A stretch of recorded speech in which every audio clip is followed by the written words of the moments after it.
I'd like to welcome everyone to tonight's discussion on Europe's refugee crisis, why Australia is not the model. My name is Kieran Bradley and I'm with the Refugee Action Committee here in Canberra. I'd like to start by acknowledging the Ngunnawal people, traditional custodians of the land, and pay my respect to their elders past and present. I'd also like to thank our speakers, Sophie Singh and Professor William Maley, for joining us tonight. Tonight's talk has been organised by the Refugee Action Committee.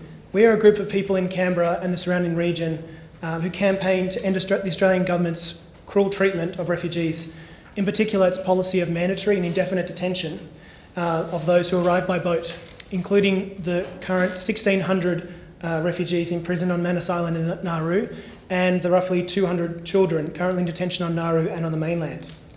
It cannot be stressed enough that those currently languishing in these camps have not committed any crimes and nor have they been charged with any. That our government imprisons them and does their utmost to ensure that they are out of reach of the Australian courts and out of reach of the Australian media is a national disgrace.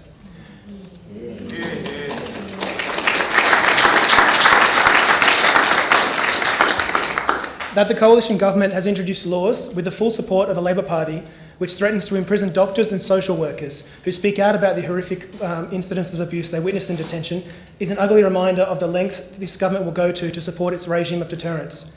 And that just last Friday, the government would secretly fly young Abyan, a 23-year-old Somali refugee, back to Nauru, where she was raped and has fallen pregnant, in order to avoid a federal court injunction, will surely mark one of the lowest points in the career of a Prime Minister who has claimed that under his watch, Australia will be recognised internationally as a country which respects women.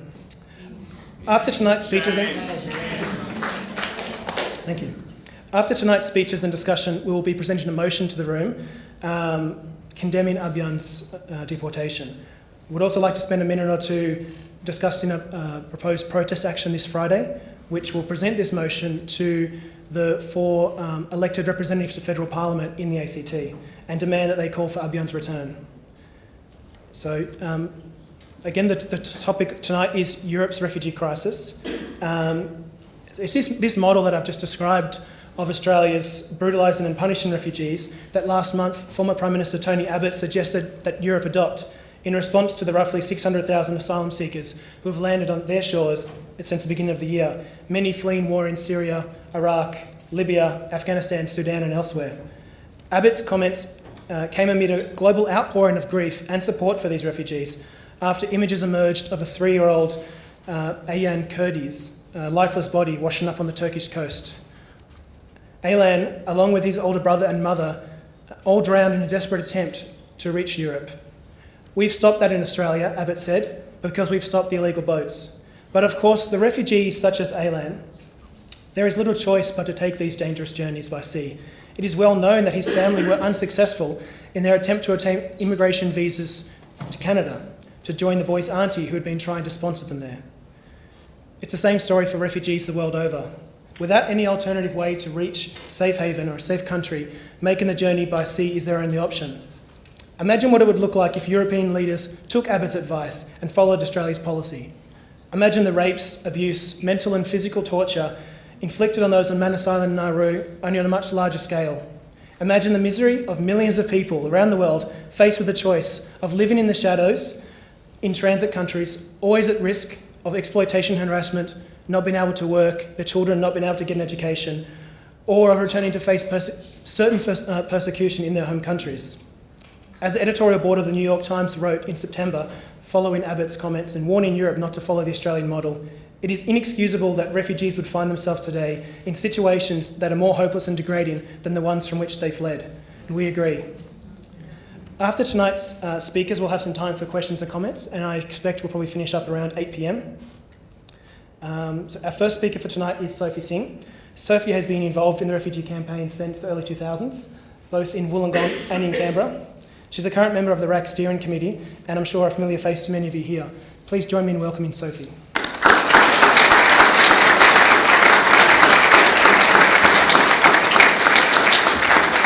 Thanks very much, Kieran, and thank you, everybody.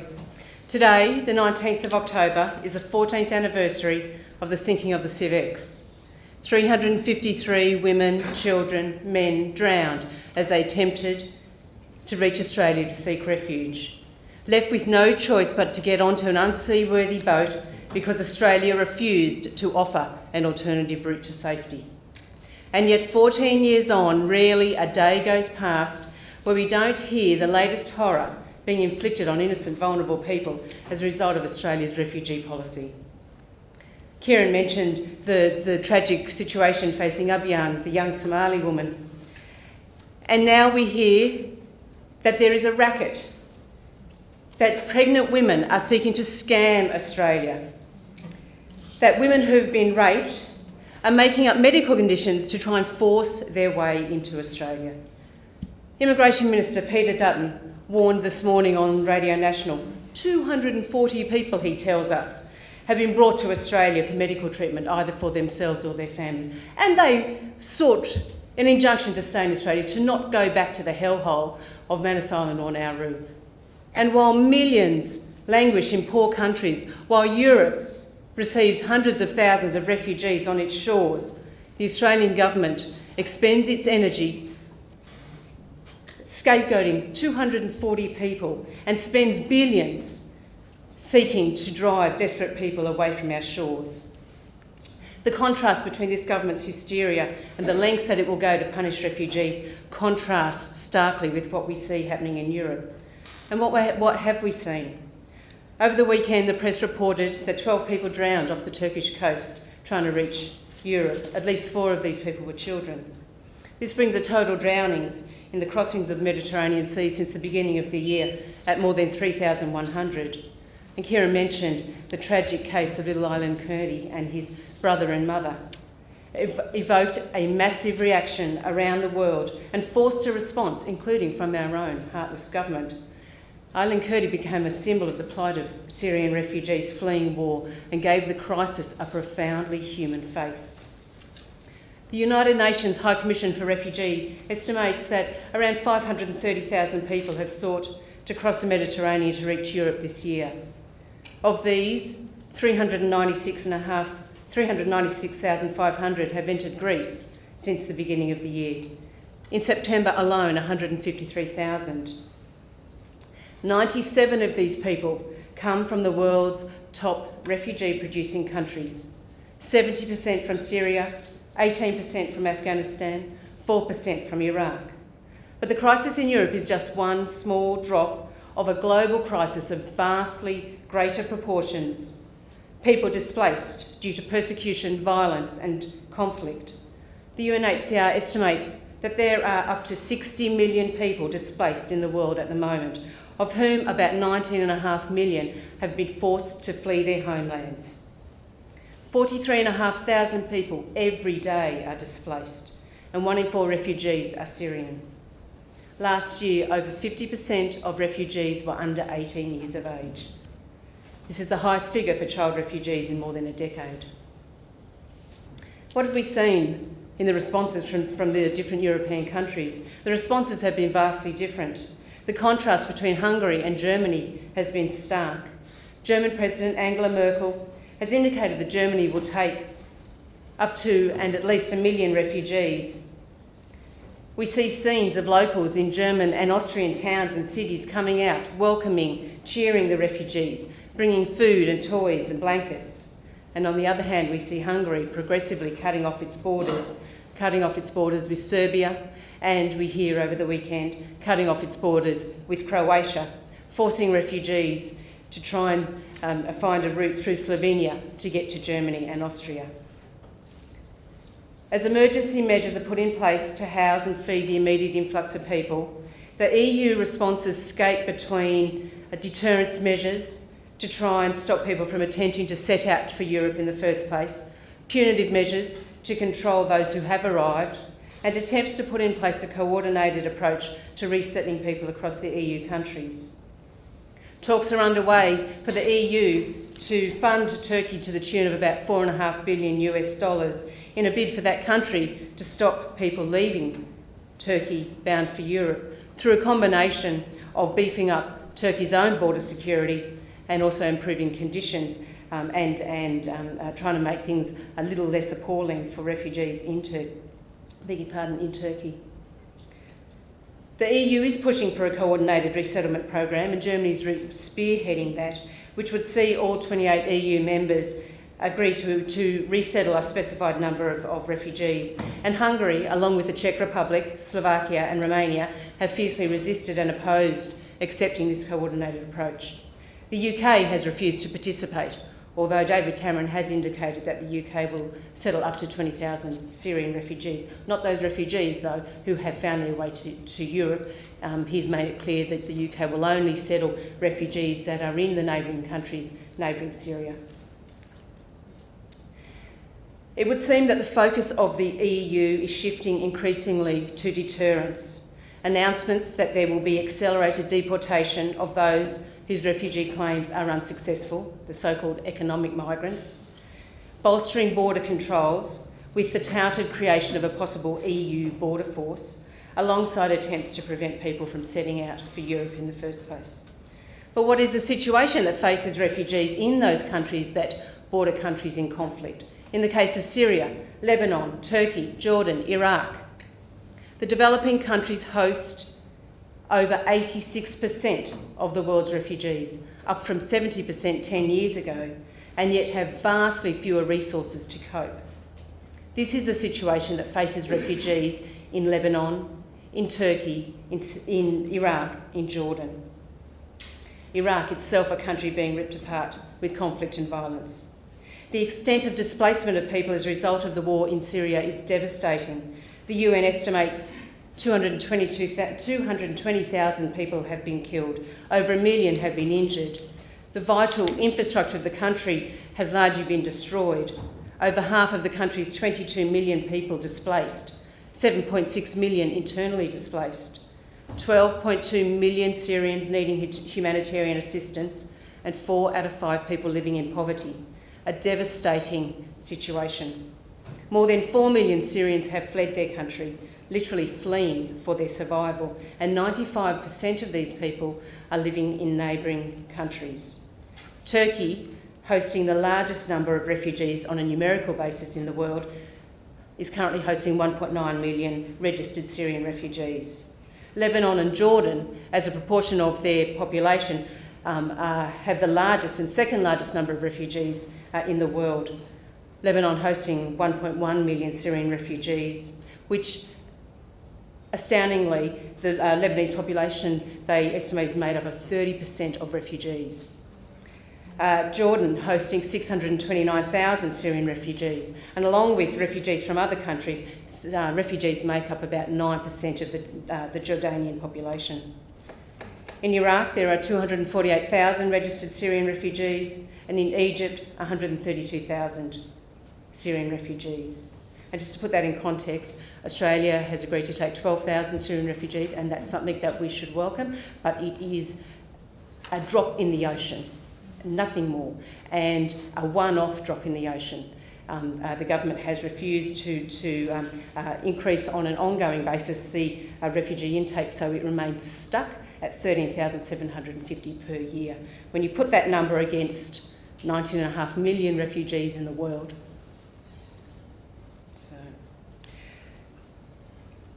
the war in Syria has been going on for 4 years, so why now are people seeking refuge in Europe? Why are we seeing this huge movement of people from Turkey seeking refuge in Europe? It is undoubtedly the case that the vast majority of refugees wish to return to their homelands. They wait out in neighbouring countries, wanting to return, waiting for a point at which it is safe to return. And after 4 years, the war in Syria there's no prospect of it ending anytime soon. The escalation of the war, with now a greater number of international players, is set to produce more refugees, more people forced to flee the country. So the prospect for these people of returning has become more and more distant. And at the same time, the conditions for refugees in neighbouring countries is becoming more difficult. The cost of hosting Syrian refugees in Turkey has accumulated to over $5 billion, and the international community covers just 3% of that. Refugees in Lebanon, in Turkey, in Iraq, in Jordan have very limited access to basic services, to housing, to shelter, to healthcare, very severely restricted work rights, very restricted access for their children to education. It's estimated that up to 70% of Syrian refugee households in Lebanon and 80% in Jordan live below the poverty line. So increasingly refugees are struggling to just feed their families and cover their basic living needs, let alone rebuild any sort of thriving life for themselves and their families. So faced with this loss of hope for a return to Syria, to Afghanistan, to Iraq, the loss of hope in rebuilding a future in these neighbouring countries, people are seeking a future further afield, seeking safety further afield. And for many, this is obviously Europe. And any one of us here tonight, put in that same situation, seeking a safe and stable future, would do the same. To give opportunities to our kids to go to school, for our kids just to be kids, to laugh and to dream. We would all do the same.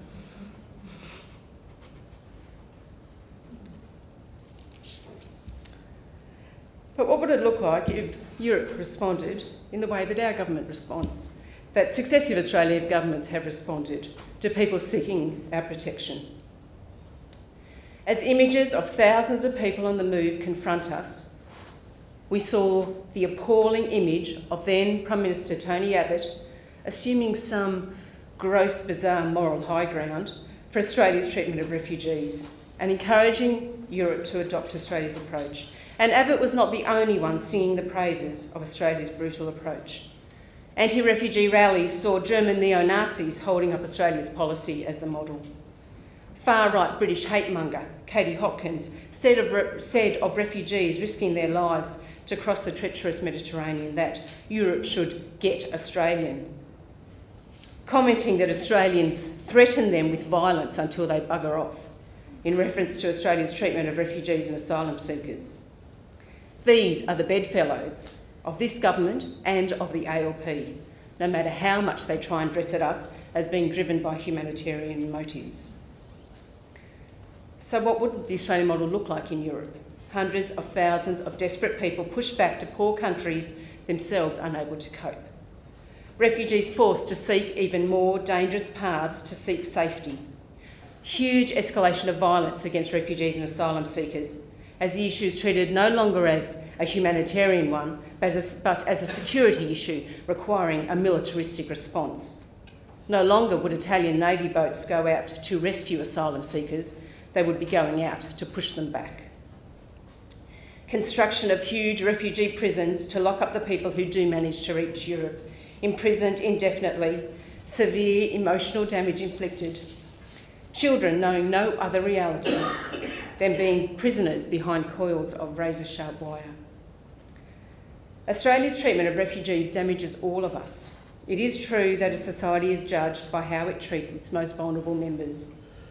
The demonisation and denial of humanity to a whole group of people is immoral in its own right, but it also lays the groundwork for the exclusion and demonisation of other groups. There are clear links between the demonisation of refugees and anti-Muslim rhetoric, not just in Australia, but in Europe as well. Exporting Australia's brutality to Europe is not a solution, it is a disaster. Australia has absolutely no moral clout here. Any claim to human rights has been squandered. And despite the bleating claims that we continue to hear from both parties about saving lives, Australia's policy does nothing other than to force people to seek other routes to flee persecution or condemn people to exactly that persecution. Just because Australia forces refugee boats away from Australia or locks up innocent people for indefinite periods doesn't mean that the persecution stops. Doesn't mean that the oppression in Burma, the oppression in Sri Lanka suddenly stops. The persecution continues, and there is no positive evidence that lives are saved. Simply, people are not drowning in our line of vision, but they are dying in Australia's detention centres.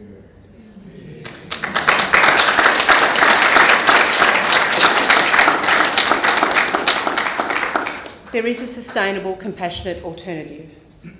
Yes, making conditions for refugees in neighbouring countries vastly better is vital. But these are poor countries who struggle to provide for their own populations. So leaving refugees in those countries who have no prospect of returning to their homelands is not a long-term solution. Waiting until refugees arrive in Europe is not a solution. People will continue to drown on the dangerous journey. The alternative compassionate solution, or the compassionate alternative, removes the imperative for people to make dangerous journeys to seek safety. It provides safe travel to Europe for refugees and establishes resettlement infrastructure across Europe. And as with the alternative that we advocate for our own Asia-Pacific region, it requires a genuine regional processing infrastructure. The EU needs to be establishing regional processing infrastructure in Lebanon, in Jordan, in Turkey. It needs to be assessing refugee claims rapidly in those countries. It needs to be supporting refugees in a safe and viable situation while they wait for their claims to be assessed, not languishing in squalid camps or living in poverty on the margins of those societies. And the EU then needs to provide safe travel to Europe and provide resettlement services and infrastructure for people in Europe. Without this approach, people will continue to risk their lives to reach Europe and will continue to drown. And those of us here, and I put all of us in that category here tonight, fighting to put in place an alternative policy in Australia that treats people with dignity and compassion, need to speak out in support of compassion for refugees seeking protection in Europe and speak out against any suggestion of exporting Australia's brutal approach. And our success in overturning Australia's harsh policies of deterrence and punishment has growing stakes beyond our region. Let's make getting Australian mean something positive, something moral, and not the horror that is currently being done in our name. Thank you.